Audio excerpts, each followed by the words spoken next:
Bayangin kalau dari dulu semua orang benar-benar paham cara muterin uang. Bukan cuma nabung, bukan cuma kerja keras dari pagi sampai malam, tapi tahu gimana caranya bikin uang kerja buat dia. Dunia mungkin bakal kelihatan beda. Banyak orang nggak harus stres setiap akhir bulan, nggak harus nunggu tanggal gajian sambil mikir, cukup nggak ya sampai bulan depan. Dan yang paling menarik, mungkin banyak mimpi yang nggak perlu dikubur terlalu cepat, cuman karena alasan finansial. Banyak dari kita tumbuh dengan satu pola yang sama. Sekolah yang rajin, cari kerja yang stabil, nabung sedikit demi sedikit, lalu berharap semuanya aman.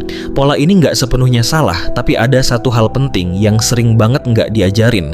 Gimana caranya uang itu diputar, bukan cuma disimpan. Akibatnya, banyak orang pintar, rajin, dan jujur, tapi tetap kejebak di masalah uang yang itu-itu aja. Sebelum lanjut, kalau kamu ngerasa topik kayak gini relate sama hidup kamu, jangan lupa like dan subscribe dulu.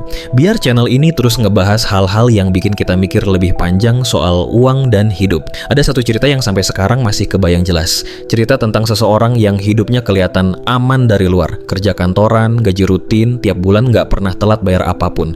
Dari luar, semua orang mungkin mikir hidupnya beres. Tapi di balik itu, tiap kali ada kebutuhan mendadak selalu panik. Motor rusak, bingung. Orang tua sakit, langsung hitung-hitungan. Liburan, hampir nggak pernah kepikiran. Karena selalu merasa uang harus dijaga ketat. Suatu hari, orang ini ketemu temannya yang kelihatannya biasa aja. Nggak kerja di perusahaan besar, nggak pakai baju mahal, tapi hidupnya kelihatan lebih santai. Ngopi nggak mikir harga, bantu keluarga tanpa kelihatan stres. Dan yang paling bikin heran, penghasilannya nggak cuma dari satu sumber. Dari obrolan santai itulah mulai kebuka satu fakta sederhana tapi nusuk. Selama ini uang cuma ditaruh, bukan diputar. Temannya ini nggak jenius keuangan, nggak lulusan ekonomi, tapi dia paham satu hal penting sejak awal, uang itu alat. Kalau cuma disimpan, nilainya pelan-pelan dimakan inflasi. Tapi kalau diputar dengan benar, dia bisa tumbuh. Mulainya pun nggak langsung gede. Dari nyisin sedikit penghasilan buat usaha kecil, dari belajar investasi yang masuk akal, dari berani nyoba walau hasilnya nggak instan. Di titik itu, baru kerasa bedanya. Bukan soal jumlah uang, tapi soal mindset. Orang yang tahu cara muterin uang nggak panik berlebihan saat penghasilan utama terganggu. Karena dia tahu ada sistem yang lagi jalan, ada aset yang kerja pelan-pelan, ada usaha yang mungkin kecil tapi konsisten. Bayangin kalau pola pikir kayak gini diajarin dari dulu, dari sekolah, dari rumah, dari lingkungan. Mungkin banyak orang nggak akan terlalu takut sama kata resign, nggak gampang insecure lihat orang lain sukses, karena fokusnya bukan cuma gaji bulan ini, tapi bangun pondasi jangka panjang.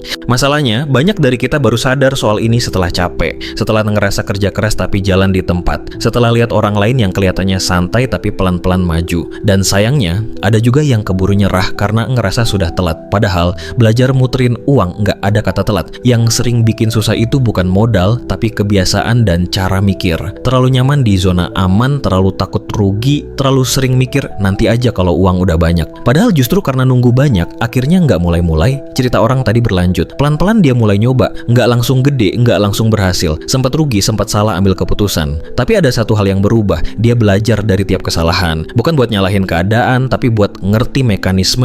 Uang masuk dari mana, keluar kemana, dan gimana caranya biar alirannya nggak cuma satu arah. Di titik tertentu hidupnya mulai kerasa beda. Bukan tiba-tiba kaya, tapi lebih tenang. Tagihan tetap ada, tapi nggak bikin sesak. Ada ruang buat mikir, ada ruang buat nolong orang lain, ada ruang buat bilang enggak ke hal-hal yang dulu terpaksa diterima karena butuh uang. Kalau dipikir-pikir, bayangin semua orang tahu cara muterin uang dari dulu, itu agak serem juga. Dunia mungkin lebih kompetitif, tapi di sisi lain mungkin lebih adil. Karena banyak orang nggak akan kejebak selamanya di siklus kerja habis. Banyak potensi yang sekarang mati pelan-pelan, mungkin bisa tumbuh. Sayangnya, kenyataannya nggak begitu. Banyak dari kita harus belajar sendiri, dari salah, dari rugi, dari ngobrol, dari nonton, dari baca. Tapi justru di situ nilainya. Begitu paham, kamu nggak cuma ngejar uang, tapi ngerti perannya dalam hidup kamu. Uang bukan tujuan akhir, tapi alat buat hidup yang lebih punya pilihan. Pilihan buat istirahat, pilihan buat pindah arah, pilihan buat nolong tanpa ngorbanin diri sendiri. Dan semua itu berawal dari satu hal sederhana. Mau belajar muterin uang sekecil apapun. Kalau kamu sekarang masih di fase kerja keras dan ngerasa kok hasilnya segini-gini aja, mungkin bukan kamu yang salah. Mungkin kamu cuma belum diajarin caranya main di level yang berbeda. Dan kabar baiknya, kamu masih bisa mulai sekarang. Di akhir video ini gue pengen bilang satu hal. Jangan cuma kejar uang, tapi kejar pemahaman. Karena begitu kamu paham, uang akan ngikut. Kalau konten ini kepake buat kamu, kamu, jangan lupa like, subscribe, dan share ke orang yang menurut kamu perlu dengar obrolan kayak gini. Sampai ketemu di video selanjutnya.